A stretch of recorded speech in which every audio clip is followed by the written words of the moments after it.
With me now, I have Professor Anthony Kila, Professor of Strategy and Development and Institute Director at the Commonwealth Institute of Advanced and Professional Studies.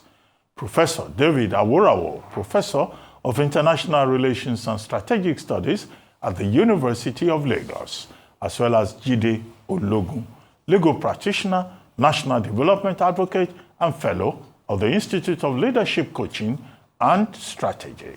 Gentlemen, you're welcome. Now, quickly, we have our two guests. The first guest, Prince S.J. Samuel, chairman of the Origin Tech Group, discuss agriculture, basically, generally, within the context of the Produce for Lagos program that the Lagos state government had in the course of the week, a 500 billion off-take grant for agriculture in Lagos state. And then, of course, the whole gamut of partnership between public sector, private sector, and the partnership among the states, Lagos, Ogun, Niger, Kogi, Ondo, Taraba, and also Niger state, and how agriculture is very important. No farmer, no nation. So the slogan goes. And then all the other issues about challenges and, what's next, how this will work, will it be sustainable? Those were the major questions. And then we had Professor Franklin Nameka Ungu of the Lagos Business School, Pan-Atlantic University, taking on a number of economic issues. The GDP rebasing in the course of the week, now the budget cycle, governance reforms, borrowing, debt profile, all of those issues. And then in his own contribution, he was also talking about the real sector, manufacturing, agriculture, and how it is important for government to get priorities right, because it's something that has been done in other countries of the world, citing the example of India, which it says makes so much money, billions, from just coconut export. And yet Nigeria is so blessed. We're not doing enough with agriculture or manufacturing. Let me start with you, Professor Anthony Kila. Well, let me start from where you stopped, from the economic review that you did. Of all the things that came out from the conversation, one striking thing, which some of us have pointed out, is that for some reason, wealth is generated in Nigeria not by providing solution, nor by producing real thing. That is a very dangerous place to be. If the highest part or the most growing sector of our economy were people who are producing food, tables and chairs, or even wig, that would make more sense. The problem we have is that when you have sectors like finance who are growing, and they're growing only making money from what people are not happy about, and that they have no choice but to use, you can see why there's a problem with the economy, that it doesn't help, because the money that the banks make from charging you from doing transfers or doing other things does not translate to wealth generation, does not translate to job creation. And that's part of why we have a problem. And I really want my colleagues and others who are thinking about economic policies to look at these things. The only way a nation would thrive, any collective would try, is if the creation of wealth is linked to provision of solution and creation of job. Anything outside that, we're going to have a misalignment. A kind of misalignment that comes, and I want students of economic history to look at this very carefully. An economy that is not growing and the real estate sector is not going tells you there's something flawed in that economy. It makes you wonder, where's the money for real estate coming from? Because most times when you have a structural growth in an economy, the real estate reflects the growth or inflection of an economy. Why having that, because it appears that the people doing real estate are not actually borrowing money, are not investing money. It appears they have money put somewhere that they're injecting into the market. And the problem with that is that it is distorting and will continue to distort the economy. Because what you're having is a kind of cannibalistic economic situation where those who have are simply eating those who do not have. And that is why people who live in areas, or let me talk about my Lagos, will find themselves being kicked out of their houses because the developers are coming. We tend to look at consequence in this country. We don't look at the sequence. I wish there are some people in government who are looking at it and say, what is going on here? This kind of economic displacement. Let us address it so that it won't turn to something else tomorrow. I'm afraid we're not, and that is a huge problem. You were able to link the two conversations by the bridge of agriculture coming there.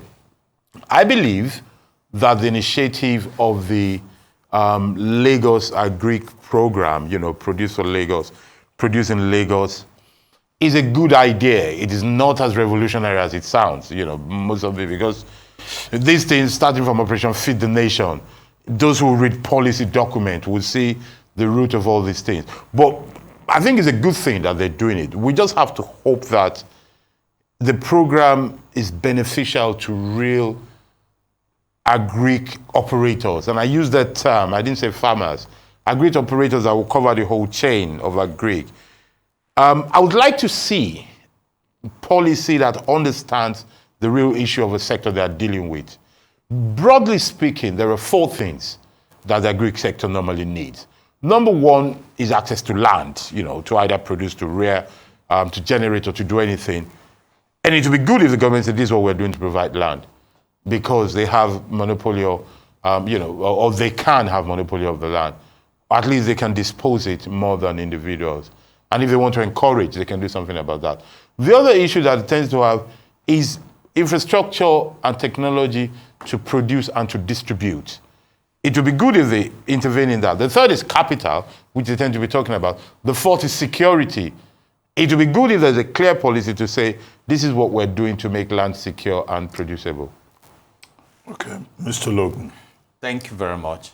Let me start from the Produce for Lagos, and let me commend what Lumelu did through his organization by supporting that initiative with 250 billion. And I also read another 1 billion to support the state on some other projects. It's a good one. And thinking back, Doctor, you also mentioned the partnership with Kebbi, the area of production of rice. We've had all these policies. I hope that this time around, it will translate into what the majority of the citizens can really benefit from. I like the mention of scale of production, the demand leading the production, the subsistence, agro system migrated to large income scale and things like that, which of course, if sustained, will help create employment, energize the economy, and also the macro space of security, insecurity, and other things that will support. And I also must point out an issue. I go around Lagos, I see food stuff everywhere, but we have this culture of wastage. And I think he mentioned that about 50% of post-harvest products get destroyed. And I've read about that in the past. And that brings us to a very crucial point that must concern those who are coming up with this project.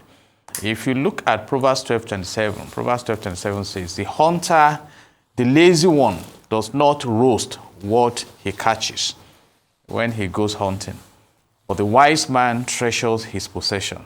And so we should come to the point where we begin to focus on production. And permit me to bring on board what Dangote is showing the world now. You can see now that he's thinking forward about supply of his products. And he's saying, I'm bringing about 4,000 CNG power trucks to deliver these products, to make the market vibrant. And we hope that if that is driven, despite the resistance from some marketers, that it will scale down the price of these products and further energize the economy. So I say kudos to Lagos State. And you also raised a very important issue, that what happens to the systemic aspect of this project? Is it that the governor comes tomorrow and says, oh, this is not the blueprint of Lagos State, we are dropping this idea? I hope that will be taken care of. And talking about land, land is available in Okakoko, plenty of land. My people are agro people. So I hope my governor will look in that direction. And sincerely it's not speaking, that land is not available. The issue is access to land. my governor, I think, attended it. So let him provide the access and everything, So to empower the people. And that moves us to the rebasing of our GDP. Those things sound interesting in theory, but let's feel the practical. You don't need to look at the GDP base of the UAE to see how the people are living, the citizens. You don't need to bother yourself so much about the GDP base of Singapore. And that is what we are talking about. 3.1% growth, it may be impressive. But what will that do when you realize that we have not recovered from having majority of the citizens classified within the multifaceted poverty window? That is huge. So what can be done to actually work on what we have in Section 16 of the Nigeria Constitution 1999 as amended, that says that wealth should not be concentrated in the hands of a few? Like I said, in the case of food, in the US, for instance, you talk about off-taking guarantee. The government, the farmers are one of those holding the economy of the US because the government ensures that their production is not wasted. And even when there is a glut, they come in to intervene. So how can we harmonize the economic efforts to ensure that majority of the citizens prosper? And that is when we can begin to now deal decisively with insecurity and other issues that we have in the country. But by and large, thank God for telling us that our economy is looking up. Well, statisticians, to pronounce it correctly, they tell us that, look, GDP rebasing is not about poverty, it's not about unemployment. It's to provide the data to reflect current realities for policy planning. But I ask the question, which policy planning are they doing? And which if it will not have any effect on our day-to-day survival? Which present reality? I mean, present reality is crucial there. So start from there. Well, anyway, I guess Professor Ngu says, we should be doing double-digit, improvement, not 3.1%. Professor Aworawo. Well, let me begin with Lagos and to say that I'm very happy with what Lagos is doing. To focus on agriculture and develop capacity in that area to provide food and improve the quality of life of Lagosians. A state like Lagos could be complacent. So much money from tax and other places. And, it's a state that could easily say, we don't have land. We are the smallest in Nigeria. Let others focus on that. Let us do specialization. But they have not done that. They've decided to do all they can to ensure that they take advantage of that sector. So that is commendable. But the questions that have been raised are important. And that is, first, sustainability. All of those other collaborations that they've talked about, how sustainable will it be? You recall that this partnership with Kebbi has been on for quite some time. There was even a time that we had Lake Rice, Lagos Kebbi. He came and it was fugacious. After 1 year, 2 years, we didn't see it again. So something happened to that arrangement along that line. So that raises that question of sustainability. And when Governor Fashola was there, he also did some things along that line. In Ekpe, there was this farm, agricultural project, not just farming, also fish farming and the rest of them. I have some friends who work there, but when other governments came, I think Cambodia came, and the thing was abandoned. And one of them lost his job, and when I saw him, I said, I'm no longer in Ekpe. What happened now to that fantastic project?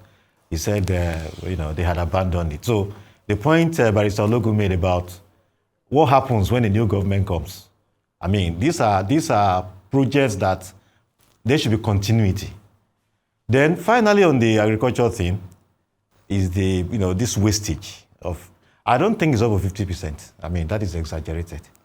50% of what we produce is not wasted. We waste a lot, maybe 20, 25% or 30%, certainly not 50%. You mean half of all that is produced is wasted?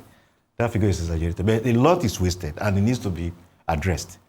Other time I used to go to South Africa to watch matches and all. We used to travel from one place to the other. What we see are trucks coming from farms with products going to supermarkets.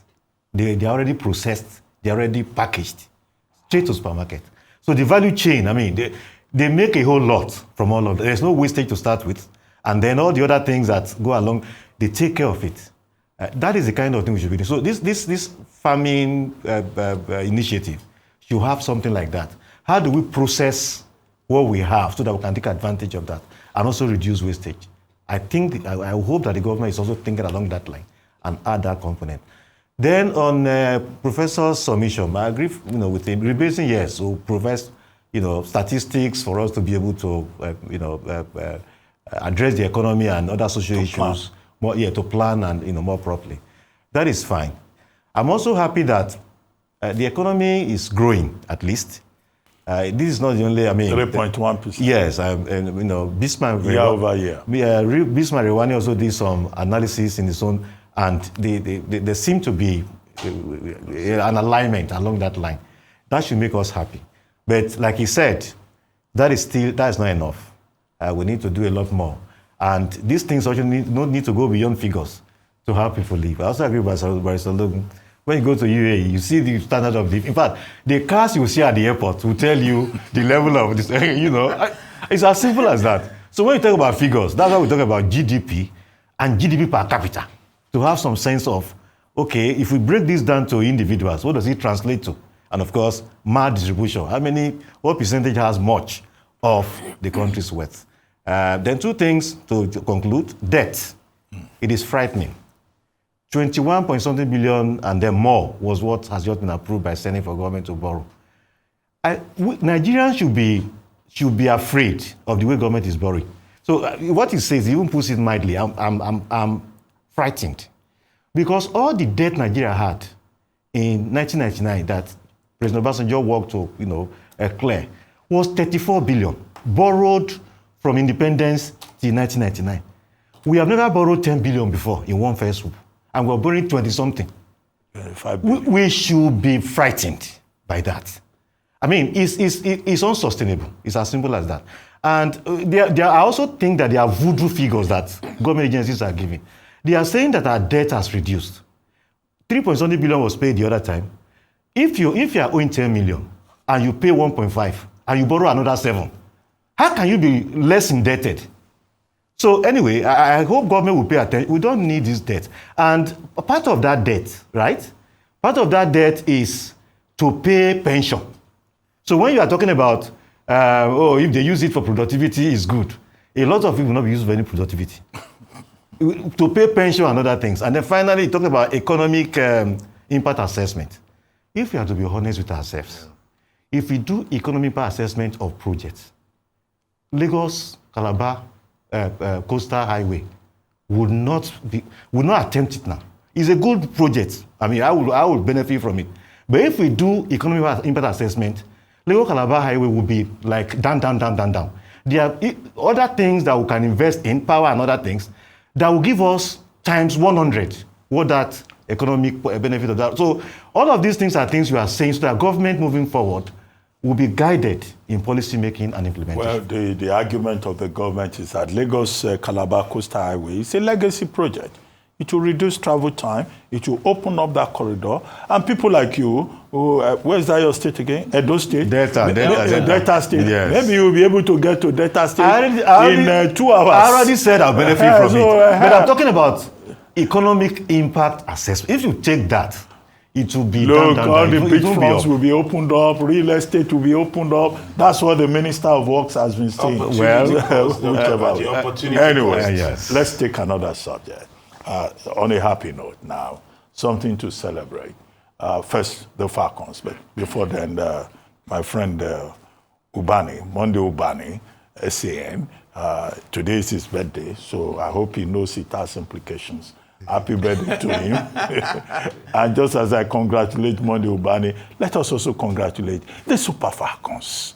And of course, I will start with you, Prof. Nigeria produced a sensational second-half comeback to beat host Morocco 3-2 and seal a record extending 10th Women's Africa Cup of Nations title. The Atlas Lionesses of Morocco led 2-0 at the break in Rabat through Ghislaine Chebak's fine calling effort and a score shot from Sana Msudi. The Canada-based attacking midfielder Esther Okoronkwo inspired the Nigerian girls after the break, pulling a goal back from the penalty spot in the 64th minute after Nuaila Benzina handled Folamide Jamilusi's cross. Okoronkwo then burst into the Morocco box and squared for Jamilusi to equalize in the 71st minute. Then teed up substitute Jennifer Echegini to score the winner with 2 minutes of the game remaining.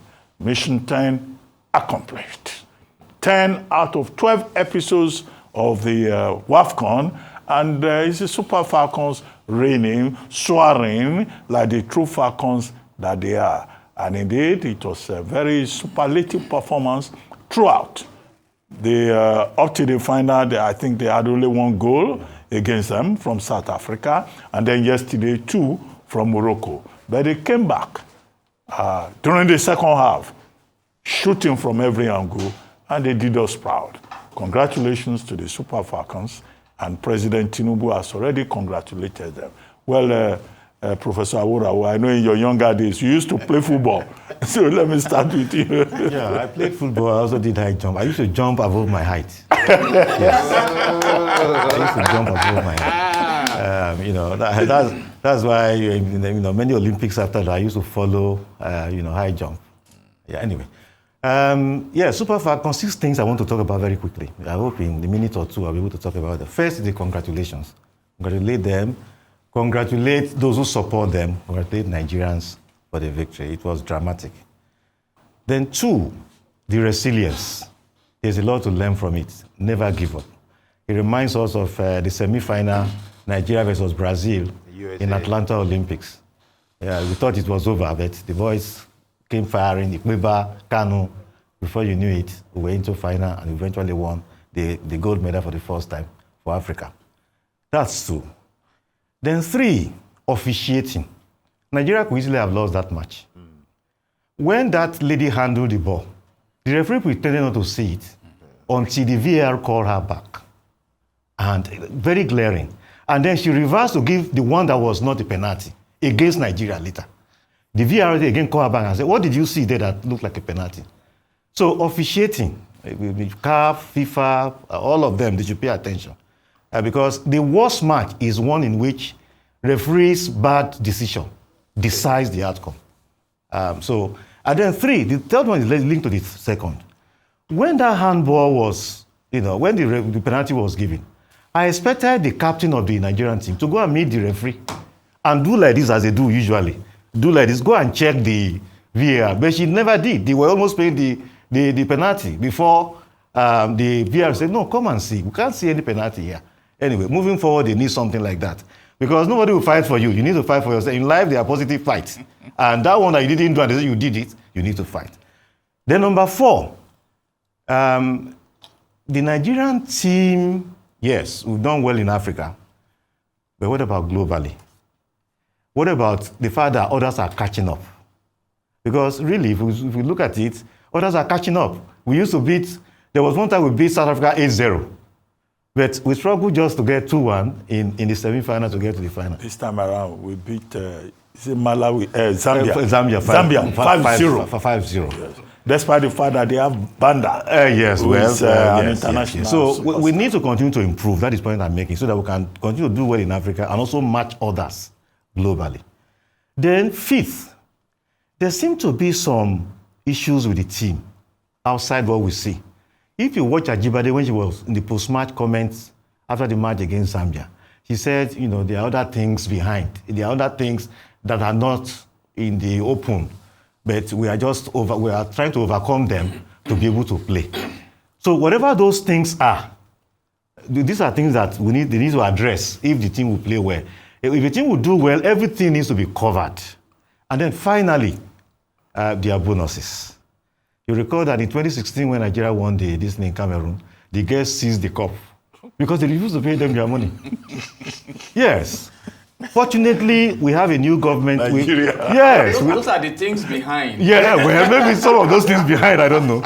No, well, fortunately, we have a government now that is better than when Buhari was there. We should be very clear about that. Because the guests held the COP for days. They were even protesting in Abuja. Nobody answered them. It was as if we didn't have a president. But here we are already seeing the president saying, oh, all your standings will be cleared and all that. You need something like that. Buhari was just too detached from, the real. Anyway, so the point I'm making is that both the FA and the government, all those responsible for taking care of them, should ensure that everything that they need is given to motivate them for future excellent performance. Once again, congratulations. Well, there is $1 million worth of prize. Confederation of African Football has given more this time around. And even the cup is also brand new. I hope nobody has any intention of keeping that trophy. Mr. Ologun, I don't know whether you play football. I don't. Yeah, yeah, very gentle person. I don't I think was you like football. a keen fan of football in my okay. secondary school days. Okay, you were part of the... Congratulations to Super Falcon. And Falcon is reckoned to be a bird of speed and agility and resilience. And they've shown that. And of course, it's never over until it is over. And congratulations to Nigerians. Congratulations to the president. And that lady is amazing. Jennifer Ezegini. I know what Ezegini means in Igbo. It means, what are you thinking about? And I add Echezie, which means think well. She thought well in those 2 minutes to hit the net with what is making us to celebrate now.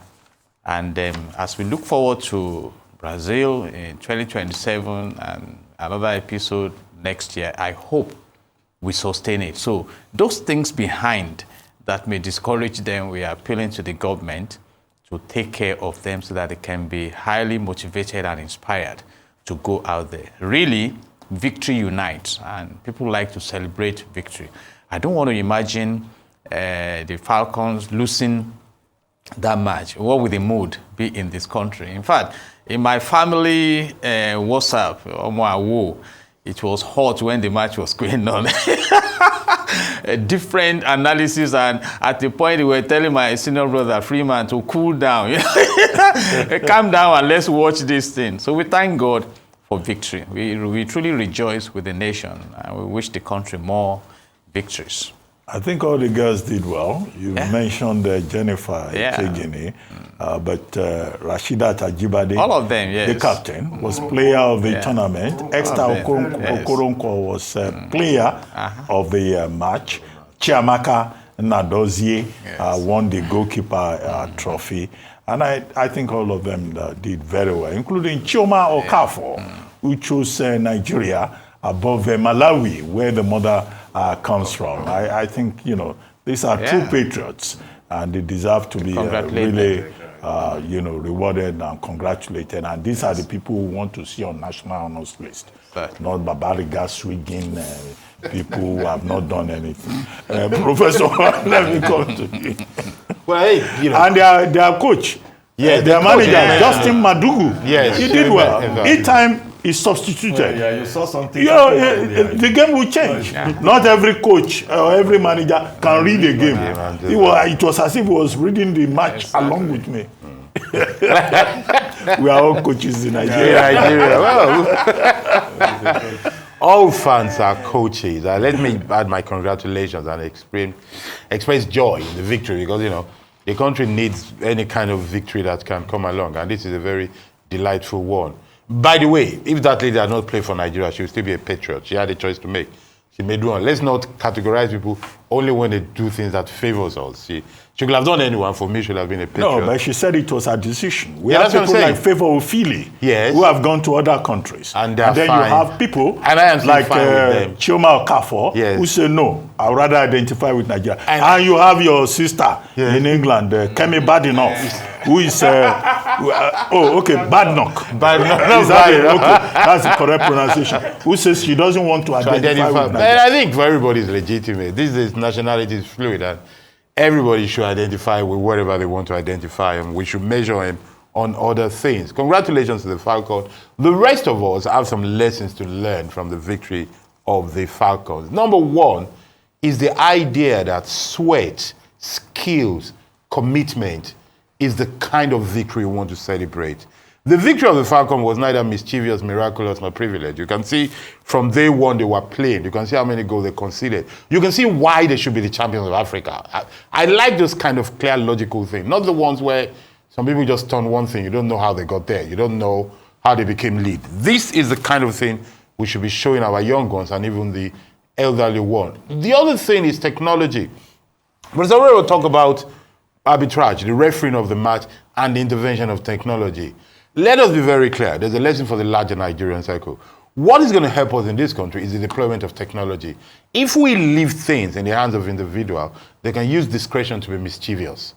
But because the VRA was there, regardless of the intention of the referee, technology, because of transparency, beats that. And I think as a people, we should be looking towards technology for solution and deploying it everywhere possible. The third thing is management. You truly got me. One big important factor here was the manager of the team, the coach, that could read the game, that could lead to victory, that could put up a team and make changes when necessary. That is the essence of leadership. That is the whole point of leading people to another thing. The other side of management is this: our sports managers. Some people need to let them understand that they are there to make the team function, to make the team happy, to make the team feel recognized, and to keep all their promises. And perhaps we need to outsource some of the things. The idea that I followed this tournament from the beginning. The idea that some people, when they started, they said their jerseys were not ready. It was stuck somewhere or something else. Does not make sense in this time and age. There should be no improvising. There should be no something should arrive. We know how many matches they ought to play. All provisions for that thing should be ready before they go there. All the allowances should be easily played. You know, this idea that they say there's some things behind or underneath that they're not saying, it's just ridiculous. There are avoidable flaws that needs to be addressed with vision and quick policy. Okay, thank you very much, Prof. Okay, let's just take one more topic. I understand we now have constraints of time. Let's go to Osun State. The Osun State government has faulted the federal government's demand for a refund of 7 months local government allocations disbursed to the state. The demand for refund was contained in the defense filed by the Attorney General of the Federation, Lateef Fagbemi, SAN, in response to a suit by the state government before the Supreme Court. The state is challenging the federal government's decision to withhold its local government allocations. The allocations were suspended following a political tussle between the ruling People's Democratic Party and the All Progressives Congress over the control of local councils in Osun State. Now, there are two parts to this. There's a legal part.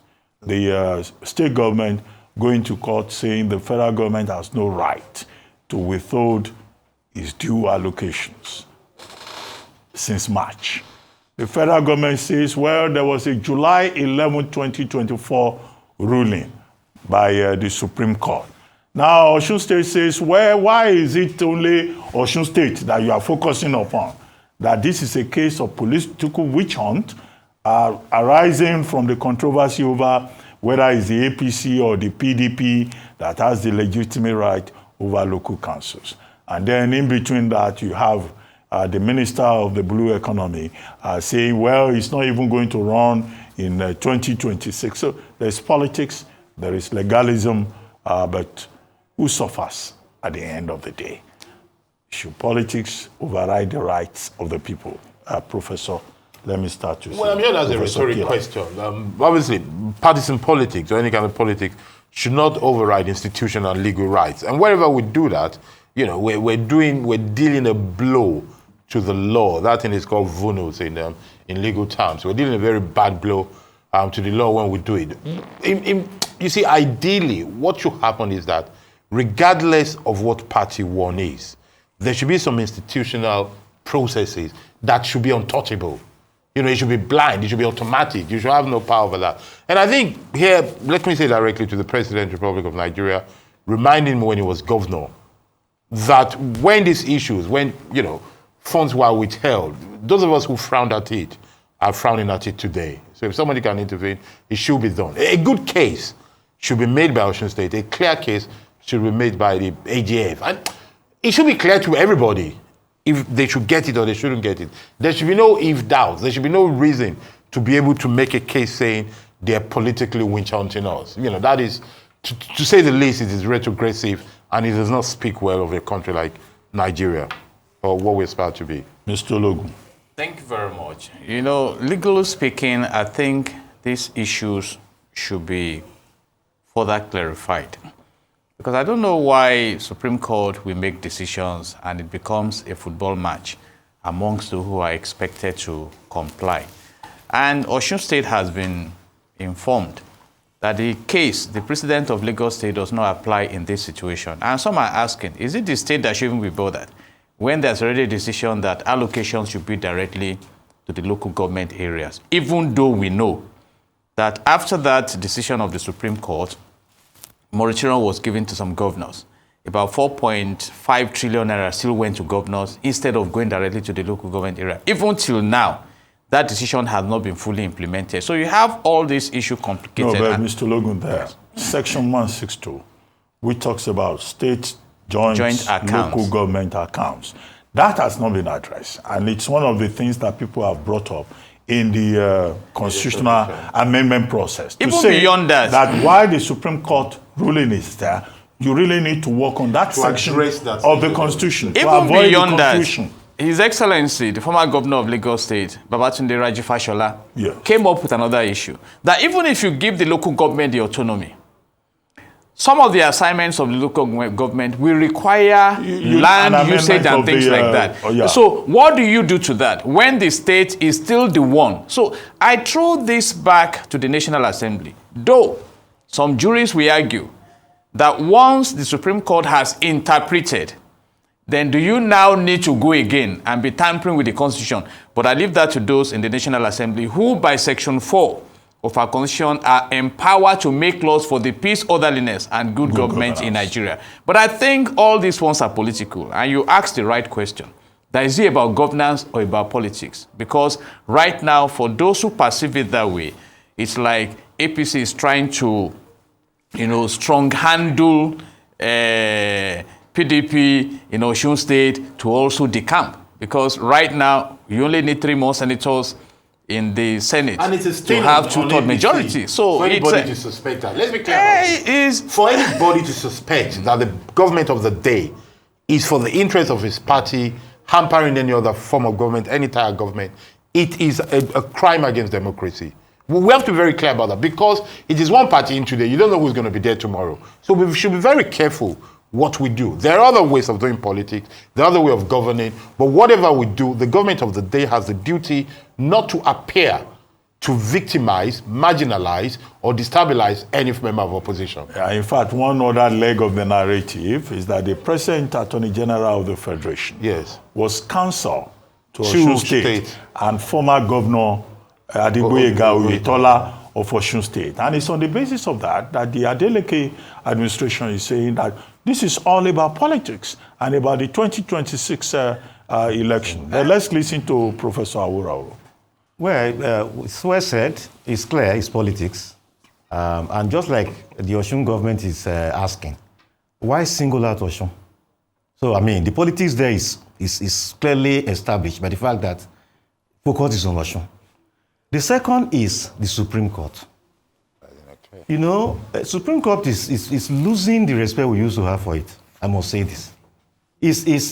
When a court pronounces is supposed to do justice and pronouncements are not looking just, it creates all sorts of crises. First, Section 162 you talked about is there. It has not been amended. I do not think that the Supreme Court should have said that the joint account the revenue should go only straight to local government.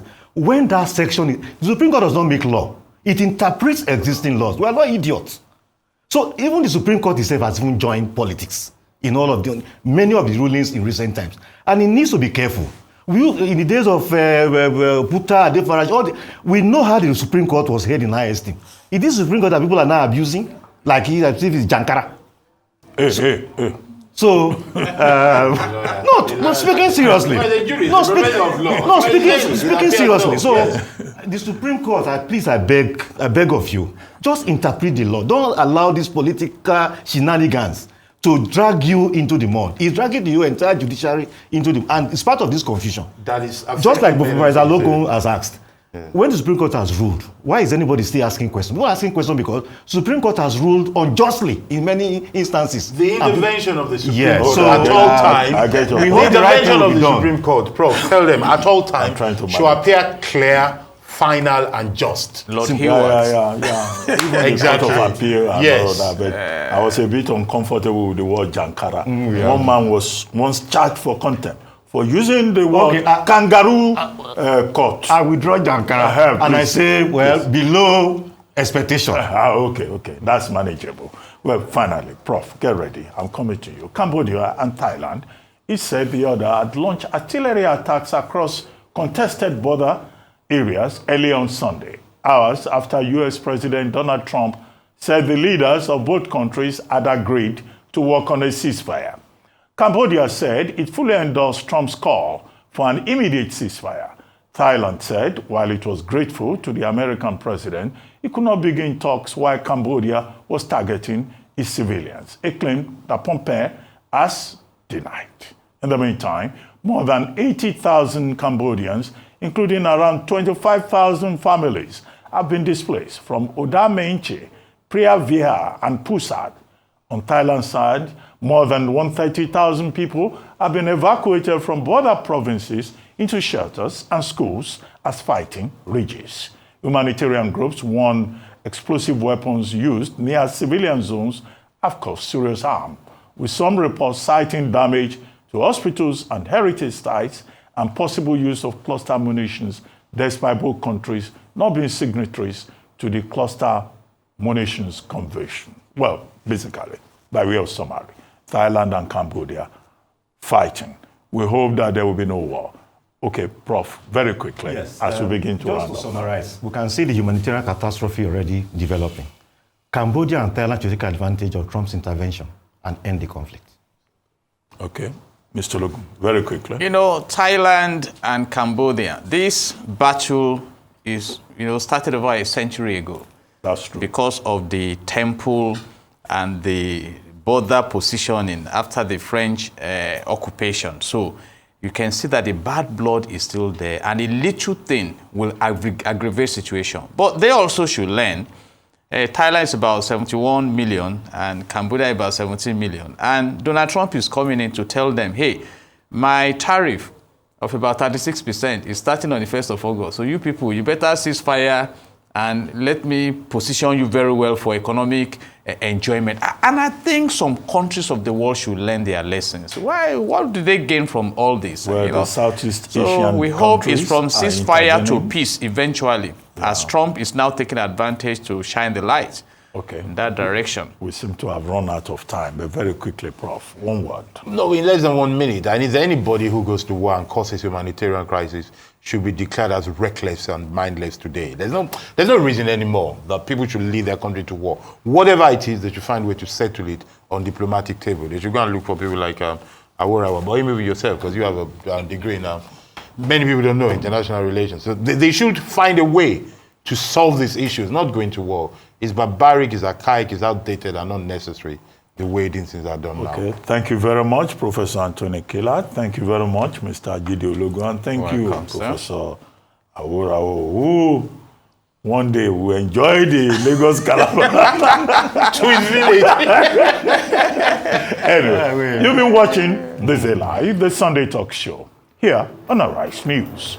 I'm Ruben Abati. From our entire team here in Lagos, it's bye for now, and thank you very much for watching.